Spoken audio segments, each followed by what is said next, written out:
Ready?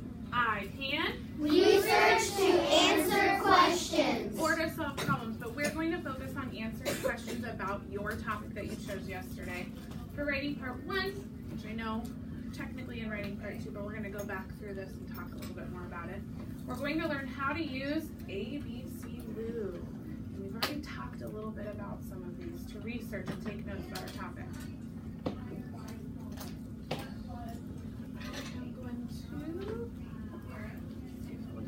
I think it's easier in the computer. You said last time.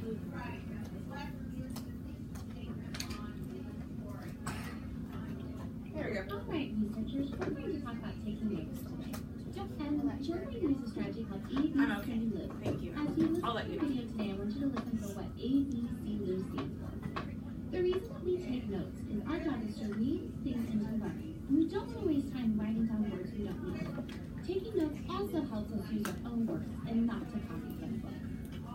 Our first A for ABC-Loo stands for abbreviations. You use abbreviations to shorten a longer word. We also use bullets, which is another word for lists. And we also use caveman language. This is simple language and not full sentences or phrases. Okay, now I want you to watch me. Good readers and researchers are thinking about what information will answer their question and what is important to write down. So I'm going to use ABC, abbreviations, bullets, and caveman language to take notes over what's important in my read. Okay, I'm going to stop there for just a moment. So quick review. What are abbreviations? Do you abbreviate something? What are you doing, Lily? It's just the first letter of a word. Sometimes it's the first letter, or it might be just a shortened version of it. Like instead of writing out the whole word Monday, what could you do to abbreviate it? M-O-N. Very good. A name. Yeah, absolutely. Like You can always my- abbreviate that a little bit. My first name is Lily, so the abbreviation would be L. Or you could have your first and last initial. Or like we talked about Martin Luther King Jr. He has an abbreviation for his name, so if you're taking notes about him, you might use MLK Jr. Good. So we have abbreviations, bullet points. We use those a lot when we make lists. So we know how to use those. And caveman language, quick review, what does that mean? If you were using caveman language, that means what, Noah? Not full sentences and not phrases. Got it. And why did we say that that's okay when you're taking notes? Okay to use caveman language. Adam? If you're taking notes, it doesn't need to be perfect because you're writing it and you know what you need when you're writing it. Got it. Why else did we say it was okay to use caveman language? Because our focus should really be on what, Bella? Well, our focus should really be on the story. So, like Aiden said earlier, if we were gonna say I like bananas in a story, then we would just put bananas down, and in the story we can worry about making the actual sentences. Perfect. So when you go to write out your notes into full sentences, then you can worry about all that other stuff. Is that what you're trying to say? Great. Your focus should really be on reading the research and learning more about your topic. Note-taking should be something that you can do really quickly and easily, and caveman language helps you to do that. Quick add-on, Annalise. Caveman language? Yeah. It's okay to use caveman language when you're taking notes because all you're doing with notes is looking at the notes. Thank you. Perfect. All right, so we're going to look at an example here, and she is looking at an article about Arctic foxes. So watch and see how she uses the first part of ABC-Loo, which is abbreviations, bullet points, and caveman language. Okay, so now I have my book on Arctic foxes, and I'm going to get ready to take some notes. The first thing I need to look at is my question that I'm going to be thinking about while I'm writing. So I'm going to be looking for how does an Arctic fox survive? So since during the summer, a fox's coat is brown, gray, and thin. In September, the fox's coat starts to go thicker. Its color also changes. By November, the animal has a very fluffy white fur to help keep it warm. Then at the end of the winter, the fox sheds its fur and grows a darker, thinner coat. So now I'm thinking about how does an Arctic fox survive, and I'm going to start taking some notes. My first thing of ABC-Loo is to create a bullet. If you see that little circle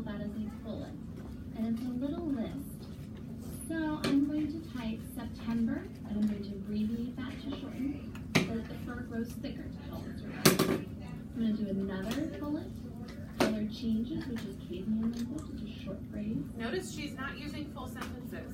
Yeah. I abbreviate November, and then I look at my text for what happens in November, and fur is white. And then also in November, it has white fur that keeps it warm. And then I'm looking at this at the end of the winter, which I know is spring. The fox sheds its fur. And I can say coat. Okay, so moving on, the next letter in ABC, Lou, the L stands for make a list, which is very similar to bullets. You will also use one word for many. The goal of note-taking is to use as few words to convey information as possible. And the last one that's really important is you always use your own words. Never copy full sentences or phrases from a book. Why not? Why don't we copy full phrases and sentences from a book? I know you guys have talked about this before. Why not? Why don't we get to do that, Ariana? Because it's kind of illegal to copy some words. So you put quotation. You may have to put quotation marks if you are going to use exact words. Should you use the author's exact words for everything that you put in your writing? No, Just for some things. Credit. Yeah. So you can say, in the text the author said, you can put quotation marks, or you can put it in your own words. And then you can claim some of that credit. Just at the end of your writing, you need to say, I got this information from World Book Online. Or I got this information from a book titled whatever. Yes. I like to add on to Ariana. It doesn't count if it's like the or it to those small words. It's like a complete fact. Thank you. Specific word choice you don't want to steal. But you're right. Words like the, is, you can't copyright that, right? Because those are words that you kind of have to use in your everyday language. But like she did in her notes, where instead of saying something about the fur at the end, she said sheds its coat, which is another word for fur, but she put it into her own words. So when you're taking notes, just be thinking about that. Make sure you're not copying exact author's words. Quick add-on, Lily. So in second grade, they told us about how you can, at the end, say things where you got all the facts. So what if you put that at like the end of your story, but you don't put it on the page? Good point, Lily. At the end of your writing, once you've done all your research, you've taken notes, and you go to put it into your writing, you want to make sure that you give credit to the authors where you got the information from. Because even if you put it into your own words, did those thoughts come from you? No. They came from someone else. You want to give them credit. And at the end, we call that a bibliography. Or you can just say, here's where I got my sources from. You can put World Book Online. You can put wherever you got your information. PebbleGo, a certain book if you got it from an author in a book. Then you can put all of that at the end. That way you're making sure you're saying to everyone reading your writing, I didn't come up with all this by myself. I'm not copying it. Here's where I got my information. I'm glad you've already had some experience with that. Aiden. I'm also gonna add on, well, it's not really an add-on, but for the abbreviations earlier, if it's like a month or it's like May, you don't really need to abbreviate it. Or April. Because it's already Yes. short, right? For sure. But some people think that PE is a word, but it is abbreviated for physical education. You got it. Okay. I want to come to your add-ons, but we do have to keep going. Sorry. Okay, so now I want you to watch me as I read a passage, and I use ABC Lou to take notes about what's important in the text. Alright, and here's my book, and I'm going to get ready to take some notes. Okay, so the first thing I'm going to do is think about my research question on how does an Arctic fox survive. This is what I'm going to be thinking about, what's important as I'm reading the text. The fox's different coats come in handy when it's hunting. The winter fur blends into the white snow. The brown and gray coat can't be seen against the rocks in the dirt of summer. This camouflage allows the fox to sneak up on its prey all year round. So now as I get ready to take some notes, I'm going to start with my bullet. And I'm going to think about what's important. So different colors, different color coats is one way that helps survive. White, fur. And notice she's only answering her main question, the question that she has about her topic. And then I'm going to abbreviate the word camouflage to camel, helps, catch, right. Notice that I've used few words for many. I've used abbreviations, bullets, and I've used my own words while taking notes. All right, now it's your turn. Here's a passage that I want you to go ahead and read. And I want you. Okay, so I'll kind of help explain what you're doing because I have it right here. This is the same passage that you see on the smart board, but this time you're going to be looking for and trying to come up with notes that answer the question, how do Arctic foxes raise their young? Now there's a bullet point already started for you on this notes page. Your job is to go through and read the passage and look for information that answers that question. Okay?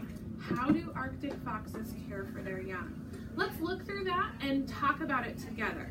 So can I have my paper passage, please?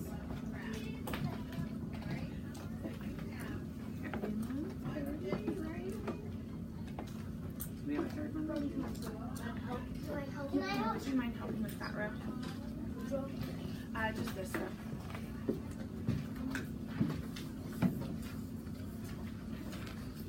Eden. So, are we only supposed to do one bullet point, or We're going to do more than one. There's just one started for you. okay? If we will do more than one bullet point of notes, there's just one that started.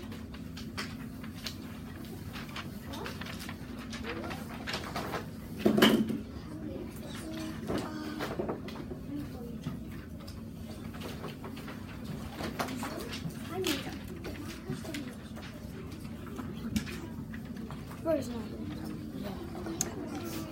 Just set it on this desk because. You don't need to do anything yet. We're going to do this together. No worries.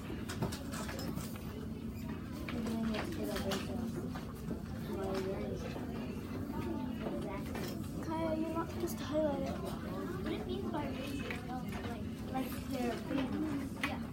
Then why'd you do it? The teacher didn't tell you to.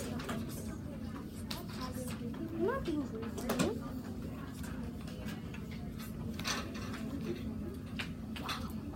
Okay. So let's look at this together. First, what we need to do is read. Because if we don't read the passage, how do we know what notes to take? Then we're going to look at what's the most important information we need to record in our notes. You ready? Okay.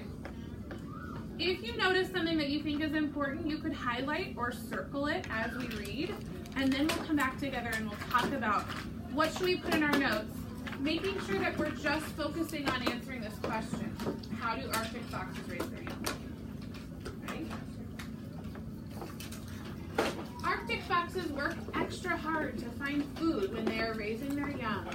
Adult male and female foxes get ready to start families in March or April. They work together to clean out a den. Fox cubs are born in May or June. The parents have a litter of 7 to 15 cubs. Both parents take turns hunting for small animals to feed their young. What would you say would be one piece of important information we could record as notes?